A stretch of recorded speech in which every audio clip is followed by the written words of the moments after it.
अपने महाराज को देखकर वो धूर्त लोमड़ काफी डर गया। अरे ये दुष्ट कहाँ से आ गया और ये मंगरू इसको मेरे पास क्यों लेकर आया है? कहीं ये मुझको पहचान न ले। अगर उसने मुझको पहचान लिया तो मेरे खाने के लाले पड़ जाएंगे। महाराज, ये है वो तपस्वी जो मेरे जंगल के संकट को टालने के लिए आए हैं। अरे मंगरू, ये तपस्वी तो कहीं देखा हुआ लगता है और इसको कहाँ देखा है मुझको ठीक से याद नहीं आ रहा है। ये मेरी पहचान में तो आ गया है।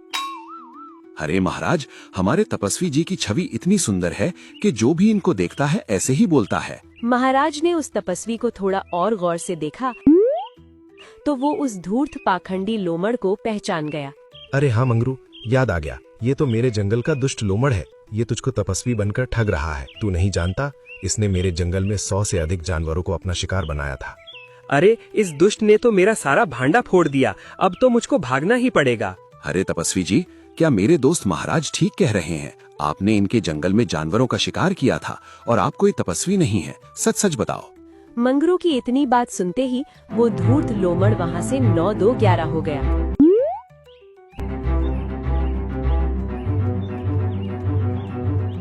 अरे महाराज तो भाग गए। अच्छा हुआ भाग गया, वरना आज मैं इसको मार ही डालता। मंगरू, तू इन मूर्ख तपस्वियों के बहकावे में मत आया कर। इस जैसे लोमड़ कभी भी तपस्वी नहीं बन सकते। ये सिर्फ अपने खाने की व्यवस्था के ताक में रहते हैं। चल अब तू मेरे साथ चल और मेरे जंगल के सूखे पेड़ों का कुछ उपाय बताना। हाँ चलो ठीक है महाराज। और महाराज मंगरू को अपने साथ ले जाते हैं।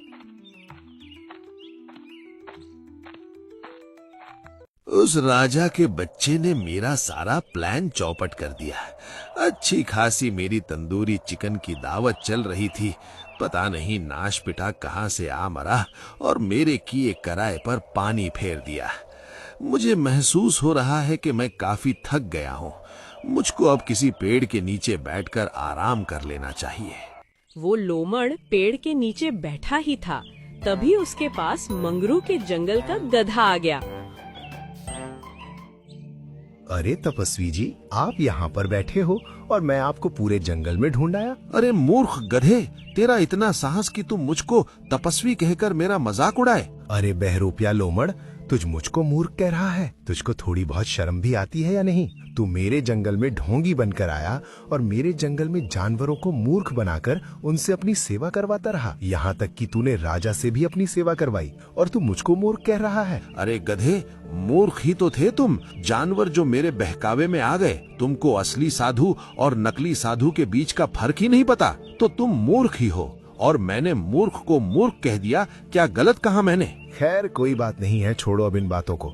मैं तुम्हारे लिए एक बुरी खबर लेकर आया हूँ। तुम्हारे जंगल के महाराज और हमारे जंगल